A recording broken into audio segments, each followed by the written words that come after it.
નમસ્તે. જામનગરથી હું રૂપલ સંઘવી સાહિત્ય સંગીતનું વિશ્વ અને ફિલિંગ્સ મેગેઝિનના સહયોગથી વિશ્વ માતૃ દિવસની ઉજવણી કરવામાં આવી રહી છે. તેમાં મારા વિચારો અહીં રજૂ કરું છું. સૌ પ્રથમ તો માતૃવંદનામાં એક કાવ્ય રજૂ કરું છું જે શાર્દુલ વિક્રીડિત છંદમાં છે અને એનું શીર્ષક છે સમયના છેડા સુધી. તો પ્રસ્તુત છે આ કાવ્ય. સામેથી સહસા પસાર થઈ જે લાગ્યું મને તું હતી, આંખો બંધ કરી જરીક મનમાં એ યાદ તારી હતી. તંદ્રામાં પણ તું નિરાશ મનને શાતા ઘણી આપતી, તારાથી અળગા થતાં જ મુજને માં યાદ તું આવતી. આંખોમાં ભરતા છબી મલકતી, જો આંખડી બીંજતી, ખોળામાં રમતા ઘણી વખત તો ખોટું મને ખીજતી. યાદોના ઉરમાં ભર્યા ઉમળતા અંબોદ આંખો થકી, વર્ષાએ વરસી રહી નયનથી, ચોપાસ તું ભાસતી.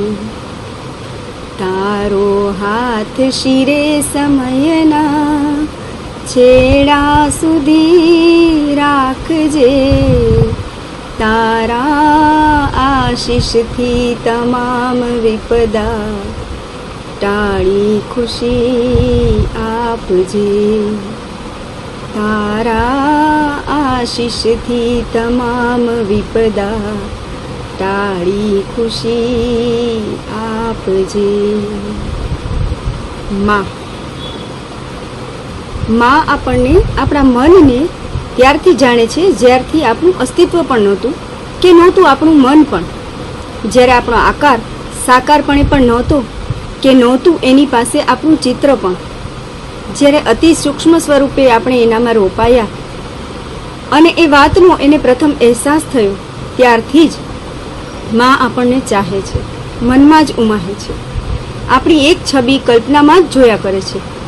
માં આપણને મળ્યા પહેલાં જ આપણા એને મળ્યાથી અતિ પ્રસન્ન થાય છે. જ્યારે માત્ર એક પિંડ સ્વરૂપે આપણે હોઈએ છીએ ત્યારે પણ માં આપણને સમજી શકે છે, આપણું જીવની જેમ જતન કરે છે. માં પોતાની અંદર આપણને ઉછેરી પોતાના રક્તથી આપણું સિંચન કરે છે. આપણા આંતરિક વિકાસને અનુલક્ષીને જ પોતાના નિત્યક્રમ અને ખાણીપીણીમાં પણ ફેરફાર કરી અને પરેજી પાડે છે. 9 માસ સુધી આપણને પોતાનામાં જ સંભાળીને વિકસિત કરીને અનેક કષ્ટો વેઠીને આપણને જન્મ આપે છે અને તોય આપણા થકી જ પોતાને સંપૂર્ણ માને છે.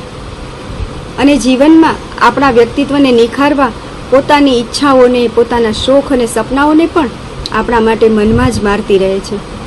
માનું ખરેખર કોઈ પર્યાય નથી, માની બીજી કોઈ ઉપમા નથી. અને એટલે જ કહેવાય છે ને કે માં એ માં, બીજા બધા વગડાના વા. આ શબ્દો જુઓ, આ શબ્દો માં એ માં, જ્યાં ઉપમા જ ઉપમેય બને છે, એ માં ખરેખર અનુપમ છે, અનન્ય છે. માના ચરણોમાં સત સત પ્રણામ, સત સત વંદન. ધન્યવાદ.